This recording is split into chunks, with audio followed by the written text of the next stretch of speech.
Hello viewers, welcome to another new video. In this video, I'm going to explain how we can use stored procedure in .NET 10 ASP.NET MVC application. So we have a complete product, Business ERP, which is pretty much stable for managing sales, purchase, and HR related application, HR related operation. So let me open my application using Visual Studio 2026, which is latest and more applicable and and usable for .NET 10. So 2026 support .NET 10. I already installed. Let me build and run the project. Before running project, let me give you a short overview of this project architecture. So here is the project architecture diagram. With .NET SDK 10, so I divided this project into 3 layers. So you can consider the layer architecture, front end, back end, and database. Database also composed with 3 different database. So this application is supported multiple database: MySQL, PostgreSQL, and MS SQL. Based on your need, you can use anyone. But .NET 10 MySQL package is still not supporting, having issue. But if you want to use, you can go back to the .NET 10. We have that version as well. And the middle part is like composed with MVC, Model View Controller, Entity Framework, Service, View Model, and Identity. And this application use bunch of Nougat packages. So this is the very basic summary of project architecture. Let me jump into the project. Before running the project, if I run the project, it will go to the login screen, and I will demo one store procedure, creating one store procedure and connect the uh, get data using that store procedure and display into the view. So login screen. If I log in into the system, this is the demo version using copy paste. Using the mouse button click, you can copy the credentials, and system will copy and paste into the input like username and password. Okay, so we have a lot of feature in this application. I'm not going to explain all those things, but summaries using this application, you can manage a small company like sales, purchase, and income module, and also the post module as well, inventory as well. Okay, I'm going to the main item which I'm going to explain in this video. So into the human resource, we have a department. So department, we can see the showing the data, and we can add new department and also edit, delete, full collaboration, also the searching and pagination, fully functional. And let me go to the code base. If I go to the department controller.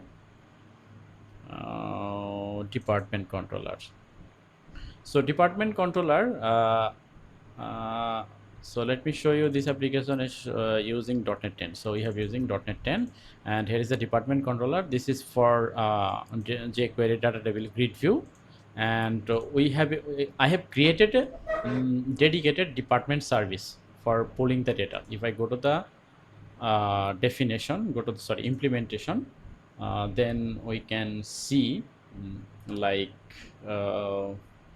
here is the details. So interface, and here is the implementation. As it is very small method, so we use the interface and the interface implementation the same class. It is manageable. You can follow this pattern. uh, okay, so get department grid item asynchronous. So we are pulling data using get department grid items stored procedure SP to list async. So very simple, just context.sql. So entity framework have a built-in method SQLQueryRaw, and we have to pass the entity. So which department store procedure will return into the department code view model. So ID name and description, also this created date, the common field which is created date, modified date, created by, modified by, and cancel, which is for managing delete operation is deleted. In this application, we did not delete the hard delete. We did the soft delete operation, like managing and the flag is deleted, yes or no. So this is our store procedure, and we have a ready store procedure into the application. let me open into the www root folder, upload, and the SQL script. So if you execute into your database, then if you run the project, then a department controller will pull data and display into the view. So let me debug this application so that we can understand actually what happened using the store procedure. uh, Refresh. Okay, F10, F10, F11. Go to the method, result. So result is showing the data 6. So actually it's pulling the data from the database. So for more proof, let me open my database so that you can understand. Okay, I'm going to open my SQL Server latest using Management Studio 21.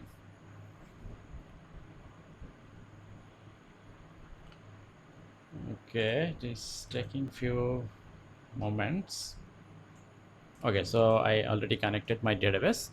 So into the database, Business ERP, programmability, store procedure, and here is the store procedure. Modify.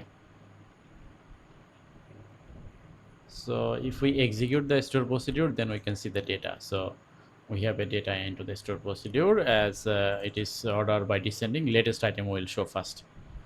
Okay, so if we create a new item, let me create a new item.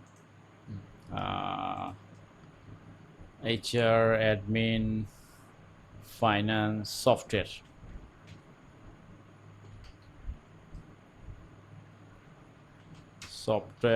operation, TBD, just for testing purpose.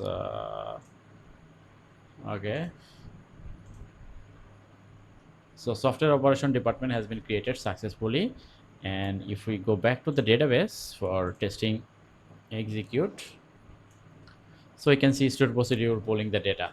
So that's it, very basic. So if you want to use stored procedure into the .NET 10 application, you have to create the stored procedure, then you have to call data, you have to call that stored procedure using the method. You can create a dedicated service like a pass using the raw SQL query method and pass the your view model.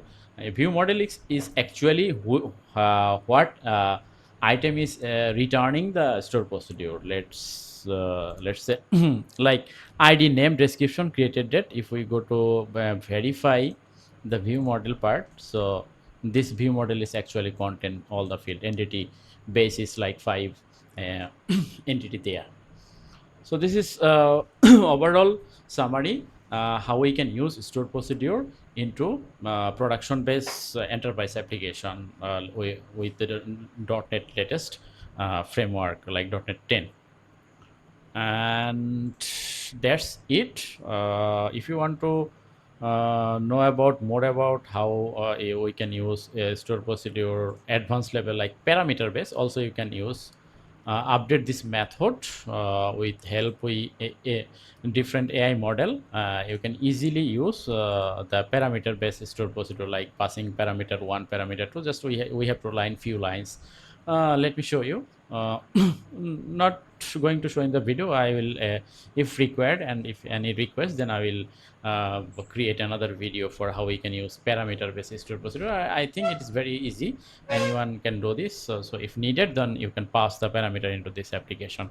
And regarding this application, this is complete like POS module, sales, purchase, expense, income, and this is a branch wise application, item inventory, accounting, basic module, system settings. All those things you can manage using this application. And if you want to like this application, after if you purchase this application, you will get complete source code, complete database, ERD diagram, architecture diagram, video tutorial as well, free tech support for next 6 months. Just to go here and okay, so we have a live view and you can go here for you can go here for purchase, like a 0byte app.0bytebd.com. I'll share the details purchase link. So if you are interested, and if you have any further queries, also you can communicate with my WhatsApp and Telegram as well. And thank you for watching this video. Hopefully I will come back to another video with another new item. Thank you. See you in the next video. Bye bye. Stop recording.